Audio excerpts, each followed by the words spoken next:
Dave Lazat here for another edition of Stripers Distant Replay. It's the video series where we invite members of last year's International League South Division champions to watch key moments from memorable 2019 games. Today we'll take a look back at May 24th, 2019 versus Norfolk. 2019 Stripers fan favorite player Sean Kazmar Jr. goes 3 for 4 in the contest. Jack Lopez also goes deep in a 2 for 3 RBI effort, his second of a career-high 12 homers in 2019. Kazmar and Lopez both join me for today's episode, along with former Stripers hitting coach Bobby Magallanes. So let's go ahead and get started. This is May 24th, 2019 against the Norfolk Tides at Coolray Field. And this is the bottom of the second inning. Alex Jackson leading it off against left-hander Josh Rogers.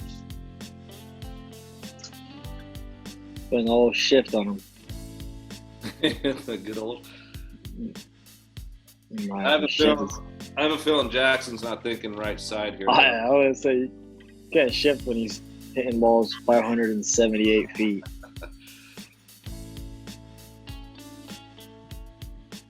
Yeah, I remember having the unfortunate, pleasure of taking BP in Alex Jackson's group. Yeah, I wonder who set that up. It's something different. There's a select few of guys.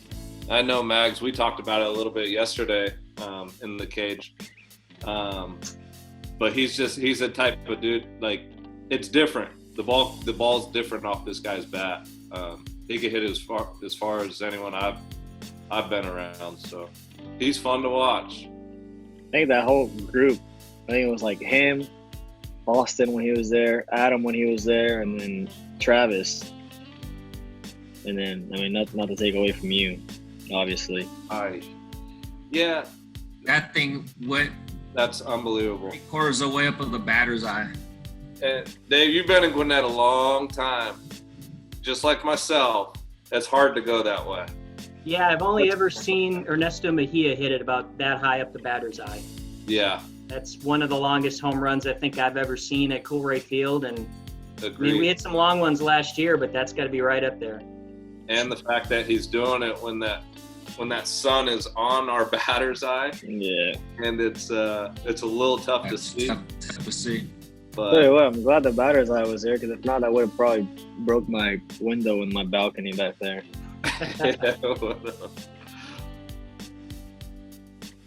So we got Ryan Lamar at the plate now. Well, monster. Another freak of nature. This He guy. can hit, man. What a Ryan's ball. You Yeah. talk about a guy who prepares. This guy probably out of the whole group, probably was the one that prepared the most. I agree. In there, and I'd get there early to set up, get ready to, go over reports on the starting pitcher. And he was already in there. He's already telling me, I've seen the video already. Yeah. He's got this and that. I'm like, man, he was on it. Yeah. Yeah, like he was in there doing early work before the early work. Yeah. Pete, seriously. Yeah, Lamar was Times. there, there's no doubt. Here's Flo. Flo was probably our best player the last month of the season. We said this earlier. He was so Flo- good for us. Flo led the International League in hitting after the All-Star break. Oh, yeah. Went Unbelievable. off.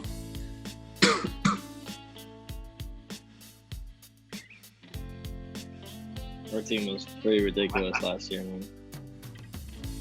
Chase Peterson, former Gwinnett. I Bravo. was actually watching a video the other day on YouTube of who was it that hit a home run, and I think it was Jose Bautista, and him and Jace got into it around in first. Oh, yeah. Yeah. Hey, there's the kid. Check him All out. right, Kaz. 22-year-old prospect. So one-on-one outs for Kaz here facing a lefty. So you hit 322 against lefties last year, 927 OPS. What's your preparation when you're going into a game to face a left-handed starter? What's that like? Yeah, it doesn't really change a whole lot. And I couldn't really tell you. I mean, obviously there's a little more comfort, I guess, if anything, but I'm just going in. I've actually seen this guy before, so I was kind of familiar with with kind of what his stuff did. I guess I have a tendency of picking lefties up a tick better than I do with righties. Obviously lefties, they don't, they only really have one pitch that kind of sinks away, or they got a hard fastball and a changeup that kind of goes away. Everything else kind of stays in. You got a pitch over middle of the plate right there. That's when I know I'm going really well, especially against lefties, to have the ability to hit line drives that way against them. I feel like I could do that with a changeup and a fastball. I think things are going good, but the preparation really doesn't change as far as lefty and righty go into that game. But would I rather see a lefty? Me personally, yeah. And I think the numbers will they kind of speak for themselves. But so Jack, this is you at the plate, first and third, one out. I set you up right here, kid. What are we gonna do here? Yeah, I think you should have had a double, but right now, we're just looking for something out over the zone. Oh, baby. Yeah. I think I just barely missed it. I hit it good, but try to do that, get something in the air, try to get that run in. It's a great piece of hitting. And if it works, then we get a double. We got second and third or whatever the case may be. Try to be aggressive, I guess, early in the zone. I thought you hit it out, so I Jack was very good with guys in scoring position. Him and Kaz, the two guys are on here right now, were probably our best hitters with guys in scoring position. They were clutch. They had great at-bats. And they just seemed like they just got big in those situations. They wanted to be in those situations, and they were clutch, like right there. He's ready to hit Jack and drives the ball. Absolutely. Yeah, our lineup, in the 7 years I've been in Gwinnett, I think that was our most powerful lineup by far, the most complete lineup, to say the least. But it as heavy a hitters as we had, the Rileys, the Jacksons, Duvall, like Mag said, I just had a feeling every time Jack Lopez was up to play, especially in a big situation with runners on, I felt like he came through time and time again with us. So yeah, yes. I feel like it just comes out of you when you're surrounded by guys like that in the clubhouse or in the lineup or whatever the case may be. I just feel like you automatically grow to the situation, if that makes any sense. Absolutely. You kind of vibe off each other. This is Marte here.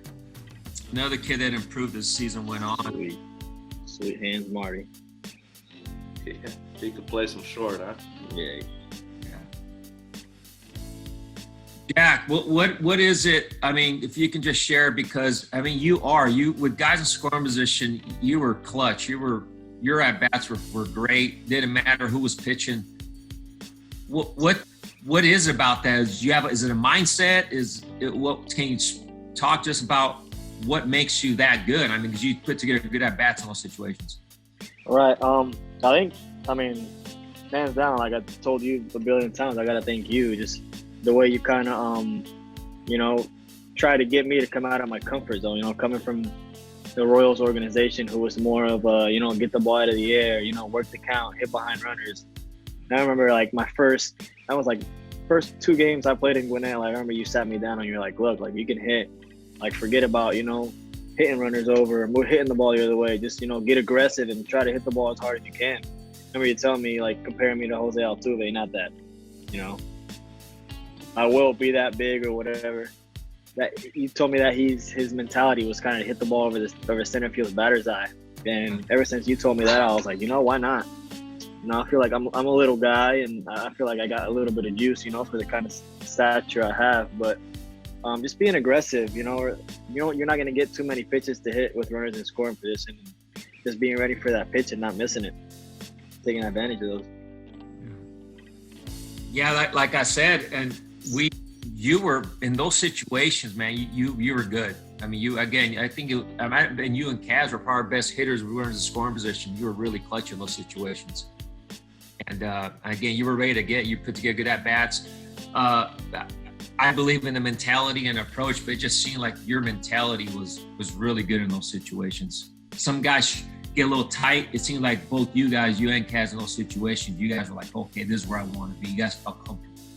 Yeah, I think. Ooh, baby. Oh wow. Ortega. He was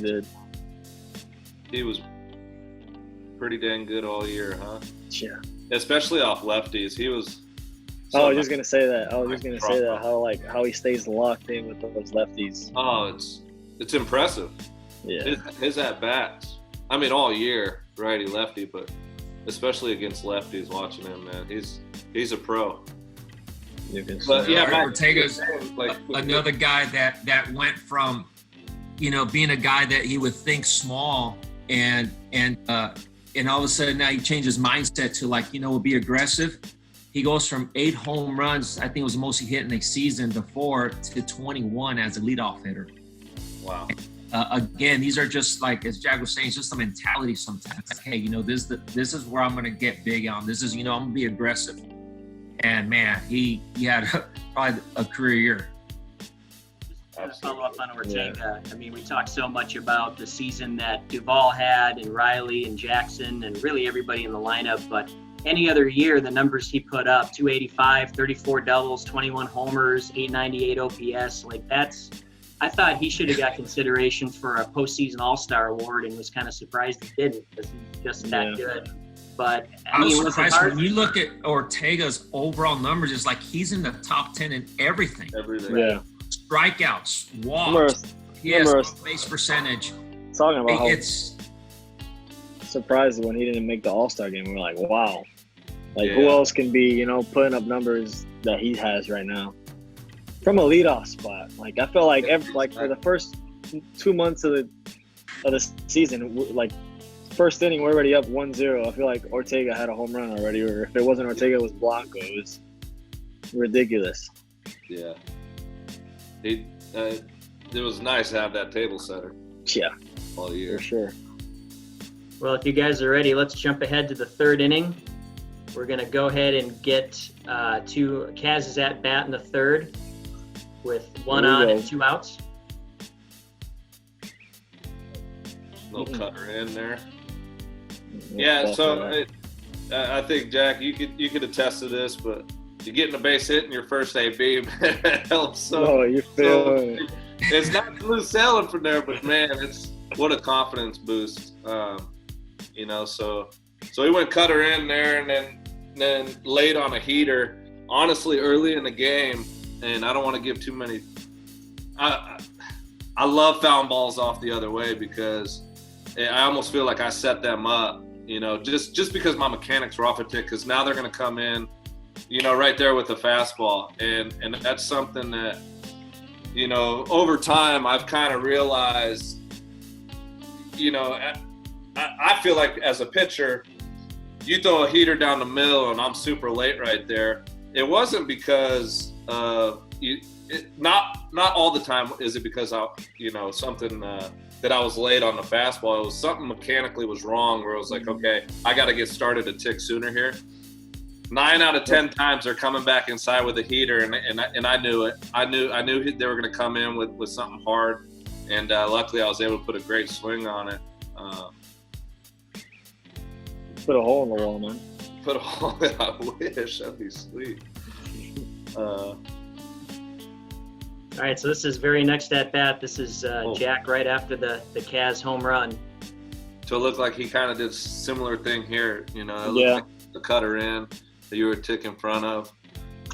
Yeah, I think he ends up hanging me a breaking ball. But I mean, either way, I'm still looking. I'm working off the heater. I'm getting ready for the heater and reacting to the other stuff. Yeah, I mean, if you recognize it, it's the same exact sequence right there. Yeah.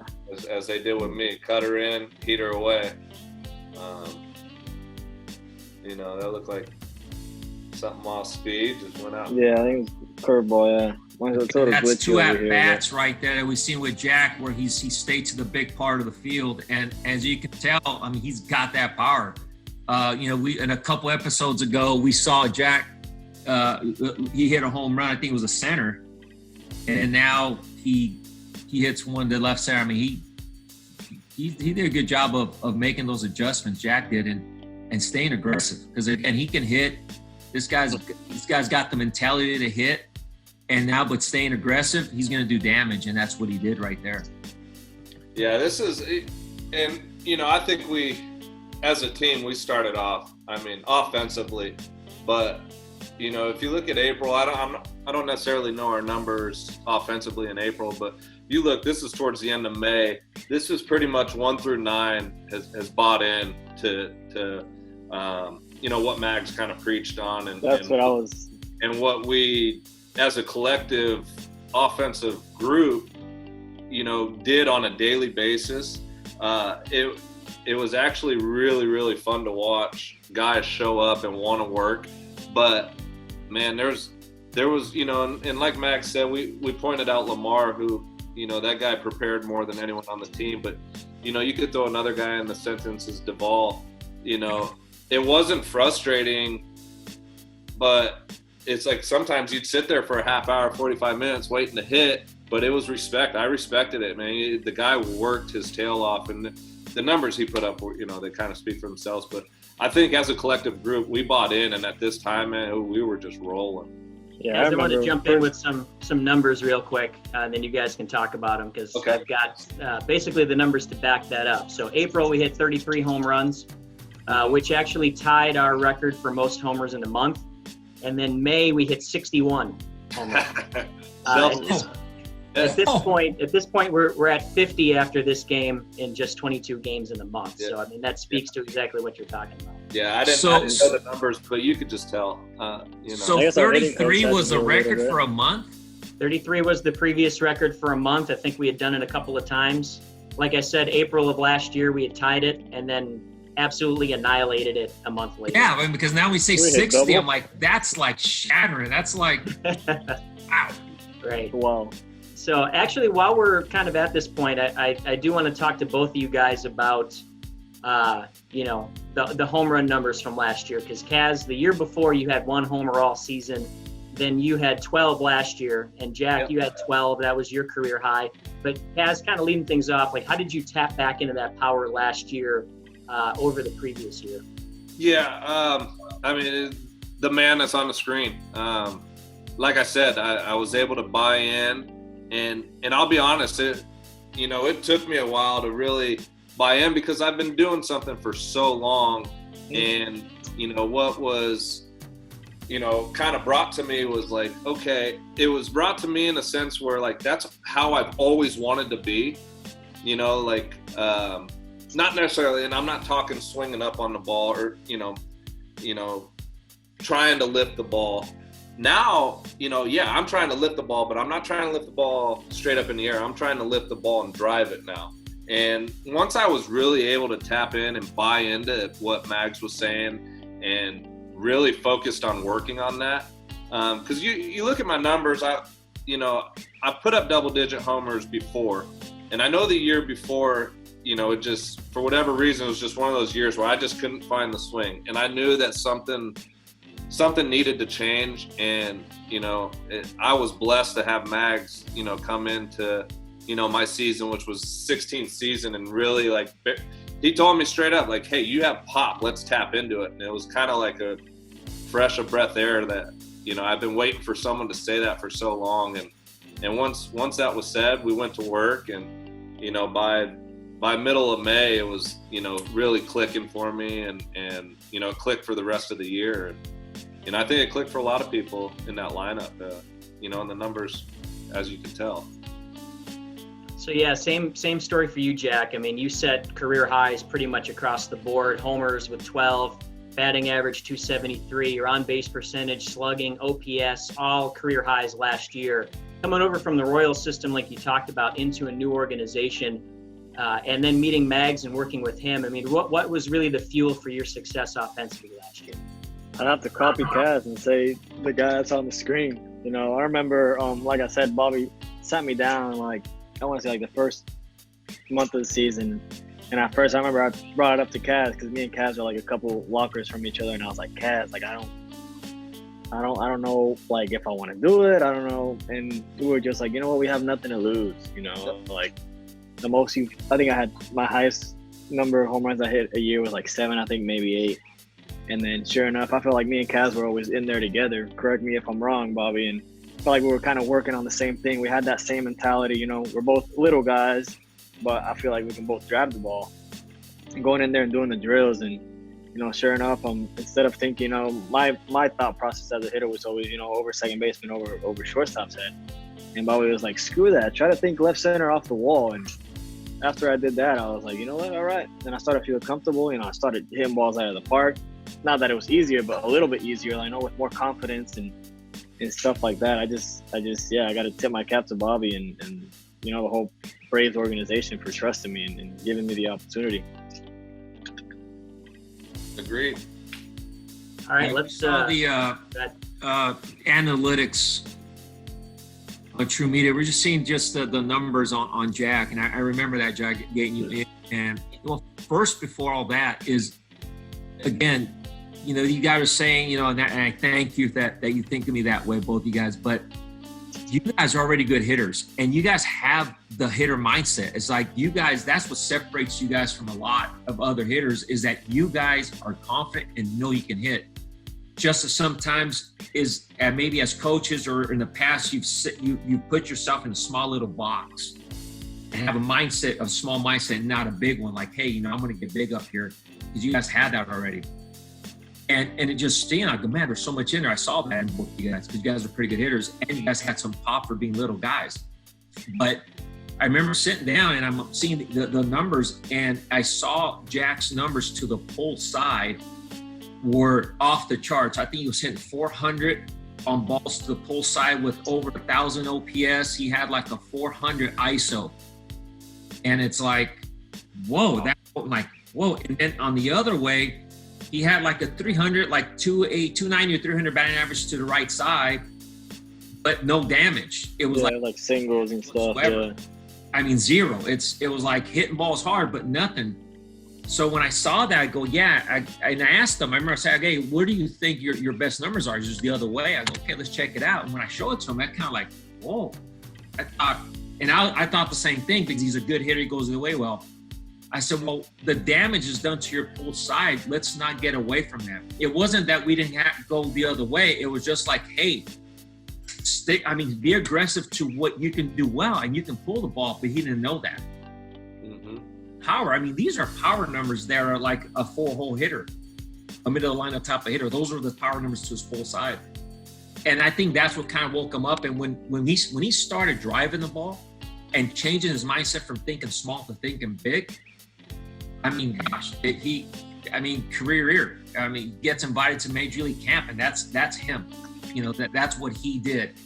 And again, because it's hard to trust. It's hard to because I feel I'm gonna get long and get big, but he worked on it. Like he was saying, both those guys here, they worked on it, and I'm so proud of them that it paid off. All right, we're going to go ahead and face a right-hander at this point. Let me pull up my information here. So this is right-hander Francisco Jimenez. Stripers on top 10-4 in the 5th inning. And 2 outs, bases empty. I believe this is Kaz coming up here. I think this is one of 5 base hits the other way, if I'm not mistaken. Hey. Yeah. Awesome. And that seemed like the norm was, last year was first pitch off speed, and then they came hard. So as you can tell, I'm thinking pull right there, so I was a little out front, and he spotted something up away there. Yeah, I like a pretty good pitch. Yeah, probably not a pitch we want to swing at. 1-0, thinking about driving the ball. It looked like 3 cutters there in a row. I don't know if the second one was a heater that was dotted away or not, but 2-1, it's a great count to be in here. I like 2-1 counts. Good chance of something hard. Oh, I did pull it. See, we're good. We're good. Yeah. What a lousy single, huh? Lousy single, yeah. I swung down on the ball. I don't know if you could tell. But I'm just trying to set my boys up for some RBI situations. Oh, that's what it is. It's about team players. I kind of remember this guy. I remember going to Bobby, and I don't think we had any scouting reports about this guy, and I ended up being that he had just flown in Yeah, I night think this is before, his I think it AAA was. debut. Yeah. I remember that. I was like, well, I guess just see ball, hit ball, I guess. Another breaking ball. I got to read that.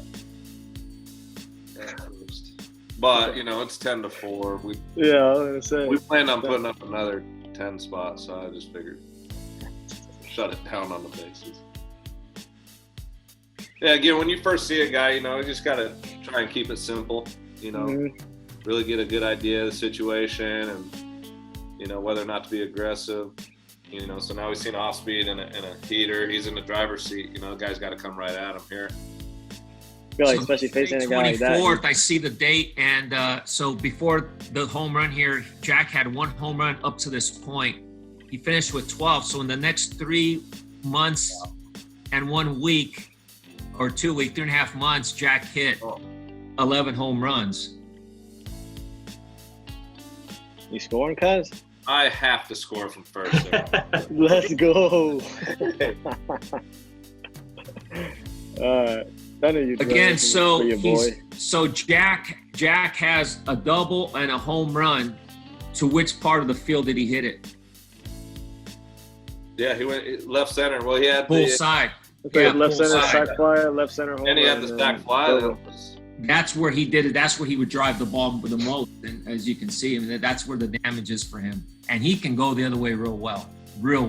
So we wanted to get to some defensive highlights as well in this game with 2 of the most versatile defensive players from last year's club and really in the history of Gwinnett baseball, with Kaz being a guy who plays all 4 infield spots and is also pitched as well, which was pretty fun to see last year. And Jack, who's played third, short, second base, and also some outfield for us last year. For this game, Jack's at third base, Kaz, you're at second, and we'll get to some highlights in this one. So Ben Rowan on the mound for the Stripers. Bases loaded, 1 out. Obviously a big spot in the top of the first inning. Chance Cisco at the plate. Yeah, I've had the opportunity to play against Cisco quite a bit over the last few years, so he hits that hole quite a bit. So normally, you look at normal double play position, I'd be shaded a lot further over.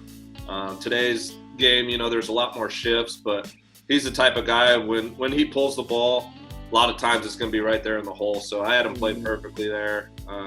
Just knowing that, after playing against him for a long time and, with Rowan on the mound, chances are we're going to get a ground ball there, and luckily we were able to get one, end their threat in the first inning.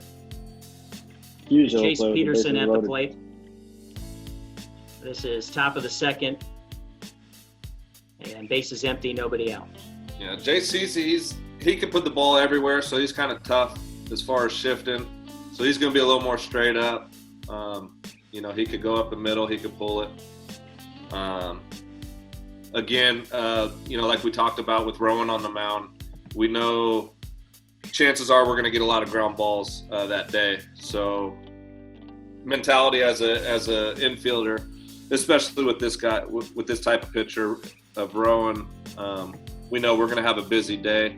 Mm-hmm. So, it's a mindset going into the game, and it's not to take away the mindset of, when you got a fly ball pitcher on the mound, you got to expect the ball hit at you at all times. But I love it when there's a sinker ball guy or a sidearm, guy. Chances are we're going to be busy on the infield, so it helps us stay in the game a lot better.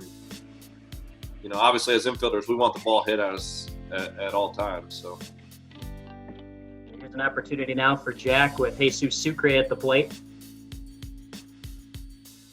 Yeah, I played deep third base when he was up. I had some time. I don't think we had to fear him bunting. Yeah, Anyway. but kind of felt myself in no man's land sometimes playing third. So I have to tell Marte, tell me to get out of the way sometimes. I'm just trying to hog everything up. So we'll go ahead to the third inning. Yeah, this is Ryan Mountcastle. Oh, God. Pretty good little hitter there. Ooh. Okay. He can hit. He's good. Look at that vert. The last chance was coming out, so I didn't have to jump for that, boys. I was just trying. Yeah, Mountcastle won the International League MVP and I believe Rookie of the Year as well last year. Yeah, he seemed to barrel up quite a few baseballs, man. He was, very hitterish. Very hitterish up there. He was like Bobby says. He's one of those guys that came up and you're like, oh, you're ready. Yeah, I think we had a number of guys that were deserving of that award, but he was definitely deserving, and congrats to him for that. Yeah. So this is a little bit more routine of a play here for Kaz at second for Cedric Mullins. So we got no outs with a runner on second. 10-3 ball game. Typically his type of hitter, he'd be trying to move a guy over. I don't think he's trying to hit a guy over here, but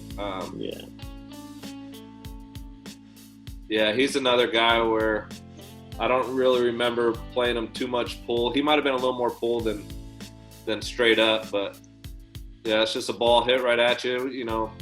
Luckily having Rowan for the first probably 3 or 4 innings, we were, as infielders, we were probably locked into this game. 1 through 9 innings, having him start it off for us. So this will be our last defensive highlight. We go ahead to the 6th. So obviously the lead's still comfortable at 11-4, but bases loaded, 1 out, so a chance for the Tides to really get back in this game. This is Shane Carl, and this is Jack helping him get out of this jam. Sugar Shane. Yeah, I can chuck the ball too. Our guy with a really good cutter and breaking ball. Look at this play. Yeah. Nice. I had that arm once. But, Jack, it seemed like you were able to make plays like that for us all year long. And no matter where we were out on the field, I know I played mainly first base, but, having you over at third and short and occasionally at second, man, it was for all of us. It was fun to watch. It was a pleasure being over at first. My hand still stings a little bit from the arm, but I felt like that situation there, one swing of the bat could change the whole momentum of the game. And that could have easily been a double right down the line. And Jack's the type of player, he was probably expecting the baseball and had a great play on it. And he did, like I said, he did it all year for us. I feel like comfort-wise, when you have an infield like that, when you have a Sean Kazmar who can play it all, when you have a Pedro Formo who can play it all, Whitey, you could go on days talking about him and just the comfort we had as infielders and how we all got together and felt comfortable on the field. It's just, you kind of had no option but to go out there and, kind of look out for your boys almost. Absolutely. And then having, former shortstops playing first base, I couldn't tell you guys how comfortable I felt, throwing the balls over there. Nothing against, natural first basemen, but I feel like us shortstops have a little more of a feel for, what a ball may do in the infield or what it may not do. So based on, we talked about the versatility you guys both have on defense. How important do you think that is for the longevity of your careers to be able to play those multiple spots? Well, I think for me, it's probably one of the main reasons why I'm still around in this game. If I was strictly at one spot, it'd be tough to want a 35, 36-year-old, only shortstop or he could only play second base. So to be able to play different positions, you're only going to help the team out in whatever way, whether you're playing every day or whether, you're giving guys, you're playing 3, 4, 5 days a week and giving guys, blows throughout the week. So for me, I think it's a true test. It's a reason why I'm still playing this game. Yeah, I feel the same. I feel like, the way the game's going and the way it's moving, it's kind of what you have to do, You look at, I remember Cronenworth, the shortstop for the Durham. Yeah. I think he ended up even starting a game against us, playing center field against us. It's like, I think it's kind of, don't really have an option now, And I think luckily for us, we've been blessed to, be athletic enough to do it. Agreed. And now that, you're starting to see a lot more two-way players. That's why I was begging to pitch this year and luckily was able to put up some good numbers. Yeah, that didn't go well for me. So Cassie made me look bad. Well, that's going to do it for Stripers Distant Replay Episode 3. I want to thank my 3 guests, Sean Kazmar Jr., Jack Lopez, and of course Bobby Magallanes joining in once again. Thanks for the insight on the seasons you guys had last year, your approach to the game. Always love talking hitting. Bobby's great at that. You guys are as well. Hopefully we're seeing you on a baseball field soon, but until then, stay safe, and we'll see you soon. Thanks, Dave. Thanks for having us on. Thank you, Dave. Good seeing you guys too.